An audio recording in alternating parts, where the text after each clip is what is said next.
What's going on, everyone? This is Ashards back for another episode of Inspired Builds. Today, we are going to be building. That's right. How'd you know? Oh, wow. You are very good at this game. So, the first thing we are going to talk about is block pallets. What is a block pallet? Why do I need it? Where do I use it? Did I just break this house? Fixed. They'll never know. This is a generic Minecraft generated structure. And even it has a block pallet, so you should be using them too. Yes, even you. You need a block pallet too. So, what is a block pallet? Block pallet is let's start here. The term palette comes from painting. It is your selection of colors. So a block palette is your selection of blocks. So for something like this, it's very light. So it uses oak in terms of these stairs, and stripped oak in terms of the support pillars. And then inside we got cobblestone and mossy cobblestone, and then an oak door. So for this, they're just kind of very basic. You have your outline, it's your brightest, it's really pops, it sets itself apart from the rest. You have your base block, which is the cobblestone here, which takes up a majority of everything that you're building and shows up most of the space. And then you have your darker block, which is used to vary your base, and then the stair for a very basic prism, triangular, well, pyramid of a roof.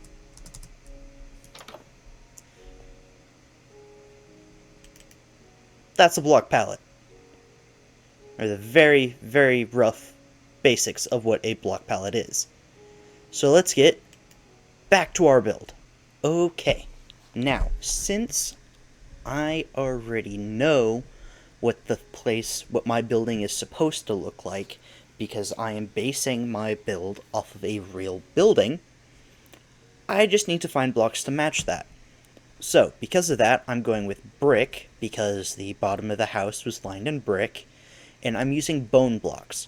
Bone blocks are one of my favorite blocks in this game. It's a good white, it has a texture on it, so it is directional, and it can really highlight anything you throw it in. So that's going to be one of our exterior walls. And then over here is an interior wall. This is actually inside of what the kitchen looked like. It had a white paint, or a light brown. No, it was white. It was white. But I didn't want to repeat that block, and quartz was a bit too shiny. So I went with some smooth sandstone. That way there's no texture, it's all connected. But it's still a little rough, like it's been used over time. And then the bottom part was a red wallpaper that was topped with this little, like, cartoonish farm look. Now, I've already kind of applied that to the house. I spent a good, I'm gonna call it an hour, maybe an hour and a half last night, putting this all together. So I've kind of broken things up a little bit here, but I will run you through the basics. First thing I did was I shifted this entire thing 14 blocks that way. Maybe it was 13. 13 or 14 blocks south. Because I didn't like how it was hanging over the edge here. I didn't want to fill that all in. And I needed space for a garage, which I will cover momentarily. So, let's talk about the basics here. This is a very, very thin concrete sidewalk, I guess, that walked up to the front door. So this is where our front door is going to be. And this is that front wall. This is where that front room was. These are the two bedrooms. You remember this layout. If I look at it this way, it looks pretty much the same. You've seen it already. The only thing I've done is I've built the walls up, and then I threw in the windows. But I knew my block palette. We were going to have brick running across the bottom, we had the white going up, and we have the bone blocks for this nice siding. And it pops. It's a bit brighter than that, so that looks a bit more aged and shadowed, especially when we get the overhang on there. And this part of the house, which doesn't have an overhang, is very vibrant and it pops. And then this I've wrapped around over here, and we're going to detail that later. And I've wrapped it around this side, and I've left this blank, but I have another chunk of it over here. So from the inside, you can see the walls have just gone up, and instead of cobblestone, I've been using this, the smooth stone, but that's going to get covered up with whatever our floor block is, because our floor is going to go here. This is a little stained glass window that faced like right out to the front door from this bedroom, so that's why it looks kind of odd, but that's how it was. So you see, that's really all I've done. These windows, I'll go ahead and point out, I did do double thick windows because most of them had this really thin curtain across them that just made it slightly blurry to look out. So I did clear glass for the most part. Every once in a while I threw this in. And then the inside is white stained glass to add that little bit of a blur look. And then any windows that aren't too thick, like this one didn't have one of those curtains, and it was always drawn open so you could see out to the cow pasture. But like all of these windows here did. So that is why they are like that. And then you can see I threw in that. It did wrap around to this wall as well, but because that room faces into this room and outside, I decided not to. Plus, we're going to have stuff against this wall, and I'm not going for 100% accuracy here. I want to remember the feel of the house, you know? And I've been talking to my cousins about it, and it's been kind of funny reflecting back on some of the memories in this house. So, that is our wall block palette.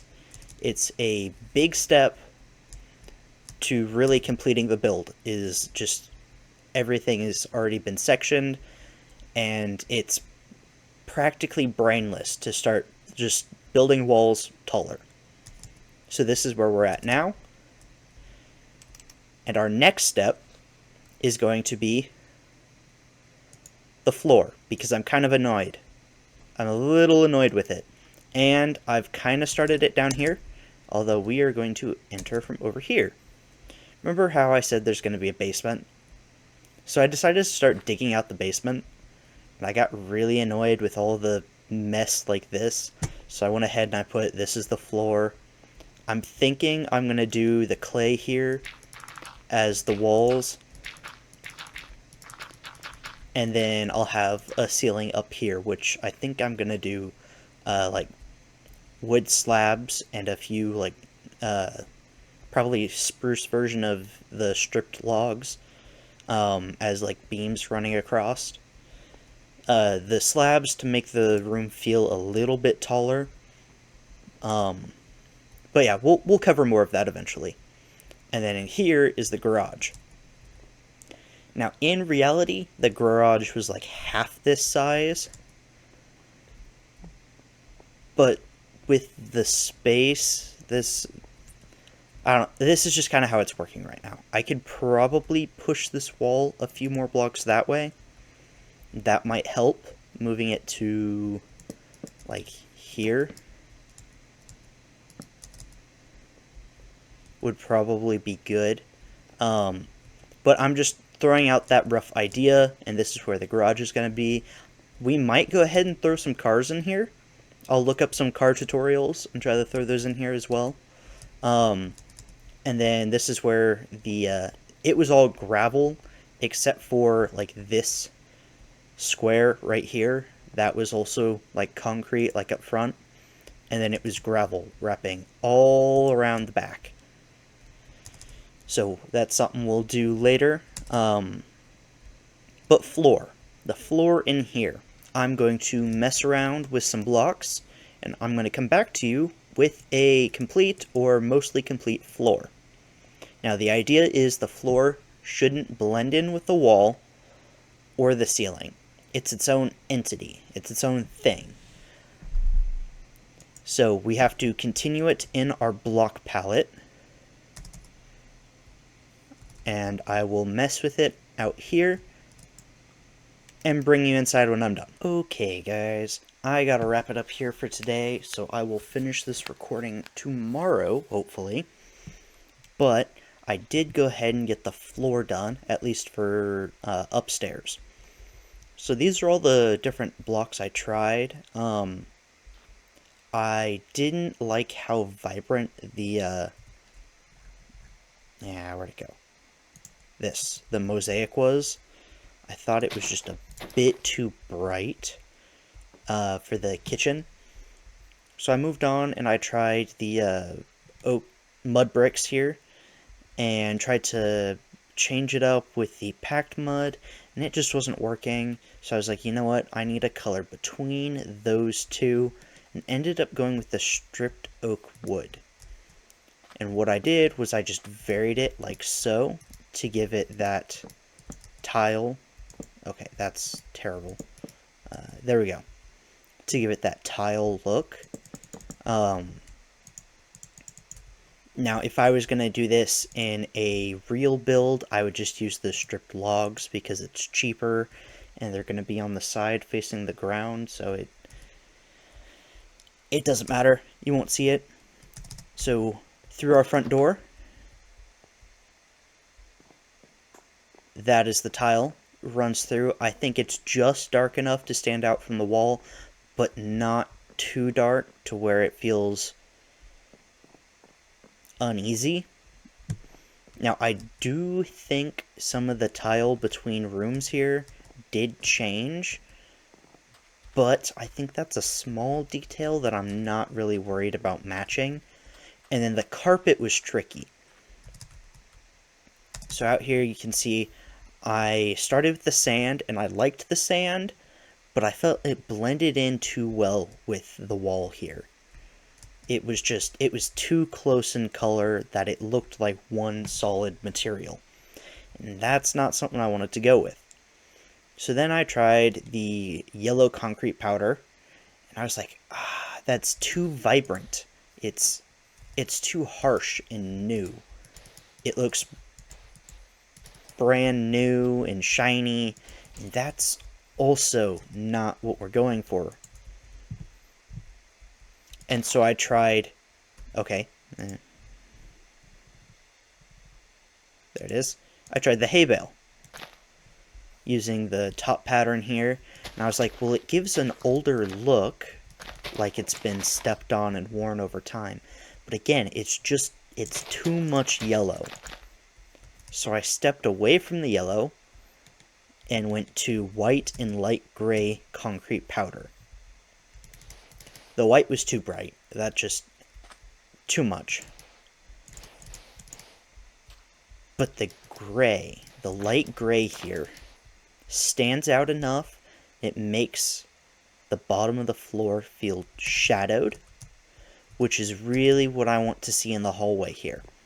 Using the yellow here, it makes the floor look like it's going up just a tad as you look across the distance, versus the gray makes it feel like it's sloped down just a hair.